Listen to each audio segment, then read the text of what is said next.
आपको एक और तस्वीर दिखाते हैं जिसमें आप कहेंगे कि भाई ये हो क्या रहा है। पार्क जाना हर किसी को पसंद होता है। हम यही सोचते हैं कि दिन भर की थकान मिटाने के लिए हम जब अपने घर पहुंचे तो आसपास पार्क पहुंच जाए ताकि उसे खुशनुमा और हेल्दी एनवायरनमेंट हमें मिल सके। लेकिन क्या ये पार्क लोगों को हेल्दी एनवायरनमेंट वाकई दे पा रहा है? इस रिपोर्ट से देखेंगे तो सच्चाई समझ पाएंगे।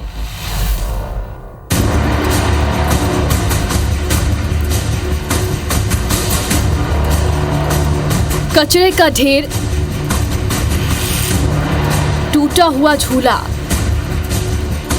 और दिखाने के लिए लगाई गई स्ट्रीट लाइट जो जलती नहीं। ये नजारा है भोपाल के पार्कों का, जहां लगभग 200 से ज्यादा पार्क हैं, जिसमें से कुछ की देखरेख का जिम्मा नगर निगम का है और कुछ की देखरेख की जिम्मेदारी वन विभाग की है। लेकिन सवाल ये नहीं है कि इनमें व्यवस्था कितनी है, सवाल ये है कि इन पार्क में जितनी भी सुविधा है वो कितनी मेंटेन है। गर्मियाँ आते ही लोग पार्क की तरफ बढ़ते हैं कि शाम हो या फिर सुबह पार्क में ताज़ी हवा मिलेगी। और राजधानी भोपाल में भी लगभग 200 पार्क बनाए गए हैं ताकि लोग इन पार्क्स में आए और ताज़ी हवा लें और एक स्वच्छ वातावरण जो है लोगों को दिया जा सके। इस वक्त हम मौजूद हैं यहाँ पर अभिनंदन पार्क में, और अभिनंदन पार्क की जो स्थिति है वो हम अपने दर्शकों को दिखा दें। अभिनंदन पार्क में आप देखेंगे कि चारों तरफ आपको जो पेड़ पौधे हैं उनके पत्ते टूटे हुए दिखेंगे। बेंचेस के आप आसपास देखेंगे, बैठने के लिए यहाँ पर बेंच बनाई गई है, बेंच लगाई गई है, लेकिन बेंच के चारों तरफ आपको कचरा ही कचरा नजर आएगा। सुविधाएं दी गई हैं, लेकिन उन सुविधाओं के मेंटेनेंस का क्या? झूला जो है वो क्षतिग्रस्त है। बच्चे पार्क में आते हैं, सबसे पहले झूले की तरफ दौड़ते हैं। अगर ऐसे झूले में कोई बच्चा बैठेगा और उस वक्त कोई हादसा हो गया तो इसके लिए जिम्मेदार कौन होगा? ये लाइट्स तो लगी हुई हैं, लेकिन इनमें से जो इनके खंभे हैं इनके वायर्स निकले हुए हैं, यानी कि ये लाइट जो है महज शोपीस है। ये लोगों का ये भी कहना है कि कई बार ऐसा होता है कि यहाँ पर असामाजिक चीजें होती हैं। जो नशेड़ी हैं उनका अड्डा कहीं ना कहीं ये पार्क बनता नजर आ रहा है। तो देखा आपने यहाँ पार्क की क्या स्थिति है। आइए अब इस पार्क में आने वाले लोगों से बातचीत करते हैं।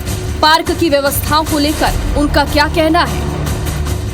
तो इधर कचरा है तो कैसे बैठ पाएंगे, और इधर लाइट भी नहीं है, इधर इसके तार निकले पड़े हैं। तो यदि हमारी बहन बेटी आती हैं तो मतलब असुरक्षित पाती हैं। और ऐसे देखिए इधर सीसीटीवी कैमरा भी नहीं है, इसके कारण नशेड़ी आ सकते हैं। पार्क की व्यवस्था बिल्कुल बेकार तरीके से हो रही है कि सफाई की बिल्कुल नहीं सफाई यहाँ पर, और एक तरह का पार्क नहीं लगता है, खंडे टाइप का लग रहा है, क्योंकि यहाँ पे सफाई नहीं है और पेड़ पौधे बिल्कुल सूख रहे हैं। हम खेलने आते हैं यहाँ पे पूरे झूले टूटे हुए, अगर किसी को कुछ चोट लग जाएगी तो इसकी जिम्मेदारी कौन लेगा? यहाँ पे देखिए तार का वायर टूटा हुआ है, लाइट नहीं आती है, पूरा कचरा पड़ा हुआ है। हम खेले तो कैसे खेले? अब जरा इस पार्क को देखिए, जहां होली का त्योहार तो कब का खत्म हो गया, लेकिन होलिका दहन की रात अब तक यहां पर पड़ी हुई है और बाउंड्री भी आधी अधूरी पड़ी है। इस वक्त हम जहाँ पर मौजूद हैं आपको कचरे का ढेर दिखेगा, लेकिन हम आपको बता दें ये कचरे का जो ढेर है ये कोई ऐसी वैसी जगह नहीं है, बल्कि ये एक पार्क है। जी हाँ, जहाँ पर मैं अभी खड़ी हूँ और आपको ये तस्वीरें दिखा रही हूँ, ये एक पार्क की तस्वीरें हैं।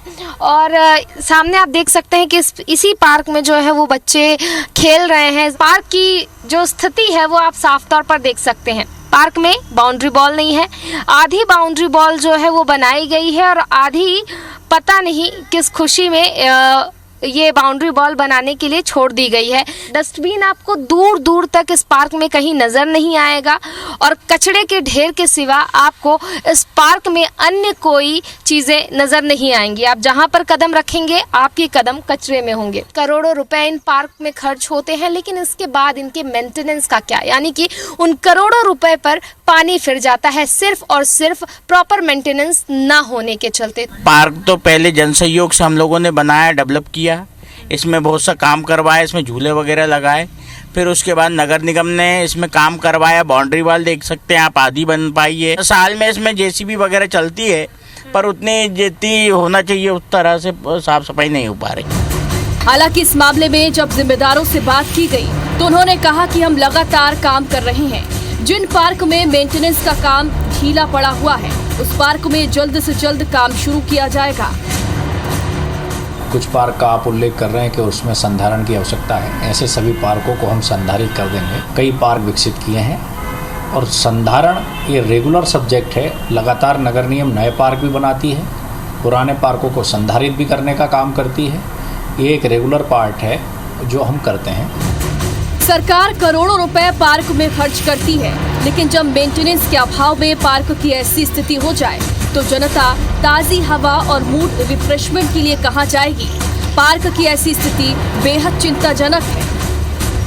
हम अपनी चिंता और सवाल यूं ही उठाते रहेंगे, क्योंकि ये सवाल जनता के हित का है। भोपाल से IBC 24 के लिए साक्षी त्रिपाठी की रिपोर्ट।